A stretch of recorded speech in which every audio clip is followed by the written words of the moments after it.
What's good, everybody? Welcome back. Future Troy here. I appreciate you all for popping through the video. So let's get started. So Marathon just released their 1.0.6 update, their mid-season patch, and it's looking pretty good. So you can sit back if you don't want to read the patch notes, and I'm just going to go through everything that they did, summarize it all for you, and break it down. Let's get started. Okay, so there's a lot to cover. New systems, weapon tuning, shell changes, quality of life fixes across the board. Let's break it all down. Keep watching because at the end, there's some weapon changes that are pretty significant. I have some notes here, so I'm just going to be running it down and I'm going to play some gameplay in the background. So let's get to it. So the biggest addition to this patch is the C.A.R.R.I system, the C.A.R.R.I, the CyberAcme Runner Reinforcement Initiative. So this is a new progression layer that rewards both solo players and crews for completing contracts and leaving successfully together. The currency tied to it is called a CyberAcme Commendations.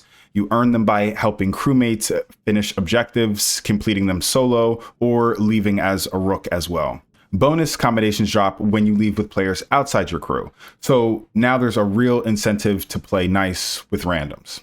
You can spend commendations at the new C.A.R.R.I armory on salvage crates or reputation packs. Salvage crates refresh daily, but most other offers are one-time purchases.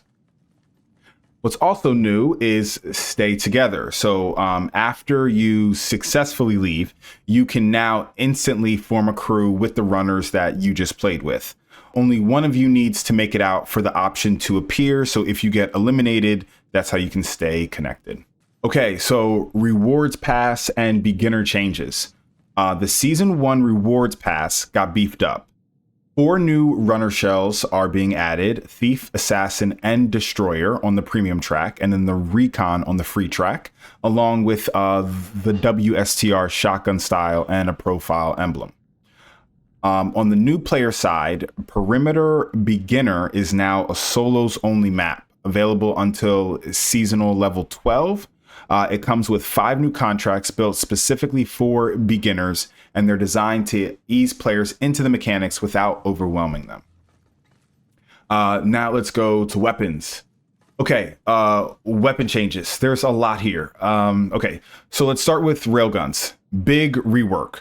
They no longer auto fire when max charge is reached, and you can now hold a full charge indefinitely. This makes them way more viable for peeking and playing corners.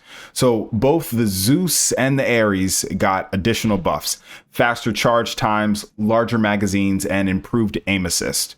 Railgun should finally be a competitive mid to long range option, which is nice. Okay, subs. So the Copperhead RF got a noticeable buff: bigger base mag, improved accuracy, and better minimum damage at range. The BERT, or the BRRT, also got the same minimum damage improvement. The Bully did get nerfed. The aim assist and the magnetism ranges were pulled back across the board, so its effectiveness at longer ranges has been tightened.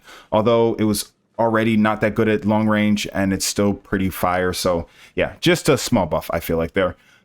Snipers. Okay, so the long shot was toned down. The rate of fire dropped from 90 to 60 RPM, and rate fire accuracy was penalized to better reward pace shots. The Outland also had its fire rate trimmed slightly. Okay, thank goodness. Huge one for the Biotoxic Disinjector. So the grenades are slower, the arm is slower, it does less damage. It has a smaller blast radius, and now it deals self-damage as well. The beam got a slight ammo increase to compensate, but this thing has definitely been nerfed hard. New weapon chips were also added. 3 new families covering enemy debuff sharing, ammo drops on kills, and a speed boost for you and nearby teammates after you're down. I feel like all 3 of these are really nice. We need more like this. I feel like a lot of them are very conditional, which don't serve us, I feel like. So nice changes there. Equipment and implants is the next section. So a couple of notable equipment additions. Depleted self-revive kits. Yeah, depleted self-revive kits. Yeah, they now spawn in solo runs only. They can't be extracted, just a quality of life addition for solo players. And self-revive overall was bumped from deluxe to superior rarity, so blue to purple. So it's harder to come by in general. There's also a new item called the Mercy Kit, which lets you revive downed enemy runners. Rooks spawn with one by default. It's a cool concept. It's basically like formalizing the truce mechanic in a way. We'll see how it plays out. I don't know. I've seen some things on Reddit and other things that just are kind of weird. So we'll just see how it plays out. On the implant side, 5 new perks were added, focused on group bonuses, things like shared revive speed, shared melee damage buffs, and shield break speed boosts for nearby teammates. The distance runner also got its heat capacity scaling improved across all tiers. All right, shell changes. Okay, so quick shell rundown. Recon got some Echo Pulse improvements. Enemy pings now distinguish between runners and the UESC targets. This is like the biggest change. I feel like this is one of the best changes that they're even making in this whole patch for the Recon. Big buff here. Before, you couldn't distinguish between the two, which honestly made Recon dead. Now you can, between a bot and a real player. And Signal Jammer no longer fully blocks the ability. It just changes the ping type. So if you pop a Signal Jammer, you're going to show up as a bot to the Recon. And Tracker Drone also got smarter pathing. Thank God, because that was kind of busted in a bad way. Destroyer's Thruster had its heat cost bumped up about 9%, and the Riot Barricade, that whole like whatever bug or whatever, that was fixed.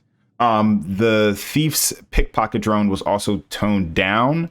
It was annoying. I don't really know if it needed a nerf, but whatever. It has less health, shorter rarity, highlight range, and it can only hold 1 claymore now. Instead of, you used to be able to stack a whole bunch of claymores and then like ride it into people. It was crazy. I'm surprised they didn't actually just take it away completely. I guess they kind of want it. Anyway, let's move on. Vandal's Amplify cooldown dropped from 180 to 150.